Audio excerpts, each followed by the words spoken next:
বাংলাদেশের আজকে যে সমাজ, সেটা একটা অসভ্য বর্বর সমাজ।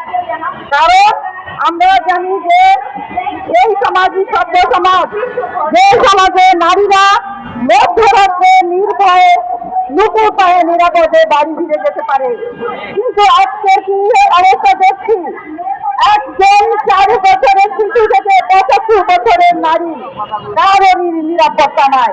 সে গৃহ হোক, সে তার চাকরি স্থলে হোক, সে তার যাতায়াতের পথে হোক, কোনো জায়গায় নিরাপত্তা নেই। এটার প্রধান কারণ হচ্ছে আমাদের দেশের পুরুষ তান্ত্রিক চিন্তা চেতনার যে বহিঃপ্রকাশ। বিশেষ করে বলবো যে পুরুষেরা নারীদেরকে এইভাবে মানুষ হিসাবে চোখে দেখে না, মানুষ হিসাবে দেখে না, দেখে নারী হিসাবে এবং শিশু হিসাবে। কারণ মানুষ হিসাবে যদি তারা চর্চা করতো, তাদের মানসিকতা ধারণ করতো, তাহলে এত ছোট্ট একটা শিশু যে পৃথিবীর কিছু এখনো বোঝেনি, সেই শিশুকে নৃশংসভাবে বাসার অপোজিট একটা ফ্ল্যাটে নিয়ে তাকে নৃশংসভাবে ধর্ষণ এবং নির্যাতন করেছে। ধর্ষণ কোন স্বাভাবিক প্রক্রিয়া নয়, এটা হচ্ছে বিকৃত মস্তিষ্কের বহিঃপ্রকাশ। এই বিকৃত মস্তিষ্ক বহিঃপ্রকাশ আমরা দেখতে পাই বর্তমানে কোন মামলায় এইভাবে দৃষ্টান্তমূলক শাস্তি 2-1টা ছাড়া হয় নাই। আমরা জানি বাংলাদেশে এখন 1,50,000 ধর্ষণের মামলা চলমান, সেখানে মাত্র 30% মামলার দণ্ড হয়েছে, আর 70% মামলার দণ্ড হয়নি। তাহলে আমরা কি করব? যে এখানে বিচারহীনতা চলছে, 42,000 মামলায় এখনো 5 বছরের অধিক চলছে ধর্ষণ মামলায়।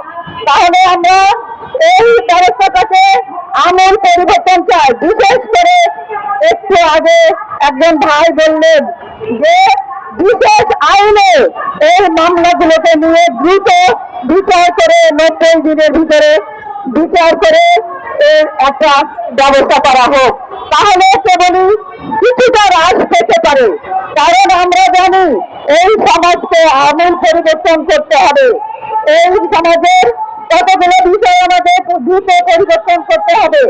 কারণ একটু আগে একজন বলেছিলেন যে এটি আসলে পরিকল্পিত ঘটনা কিনা।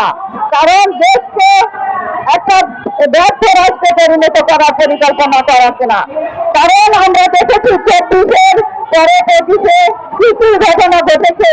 নারীদের পোশাক নিয়ে টানাটানি, নারীদের পোশাক নিয়ে বাধা বেঁধে ফেলা, নারীদেরকে নারী প্রধান শিক্ষক, ইউনিভার্সিটি শিক্ষক এবং বিভিন্ন চাকরির ক্ষেত্রে তাদেরকে মাপ সজ্জা দিয়ে টানিয়ে নেমেছে।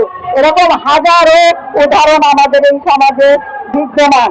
তো আমরা জানি এই সমস্ত সমস্যা সমাধান করা একমাত্র আইন দিয়ে সম্ভব নয়। আইনের জায়গায় আরো কিছু কাজ করতে হবে।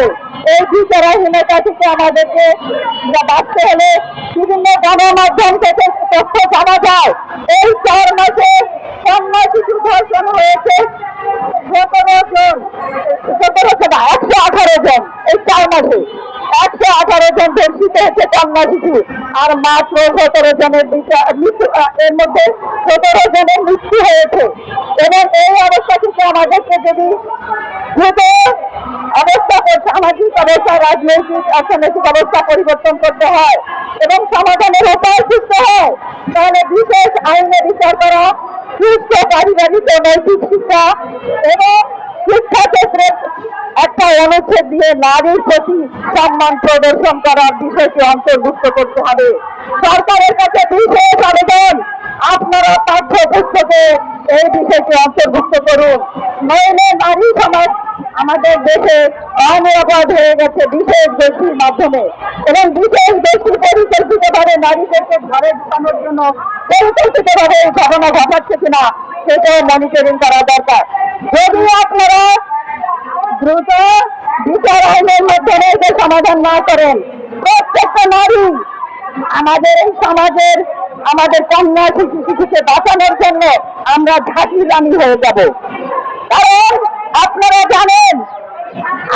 একটি নারী শিশু ঘোষিত থেকে আমরা দেখবো না। যদি হয় তাহলে আমরা প্রত্যেকটি মা, শিশু কন্যার মা আমরা কিন্তু ফাঁসির রানী হয়ে যাব। এবং সরকারকে বলে আমার বক্তব্য শেষ করছি। সবাইকে ধন্যবাদ।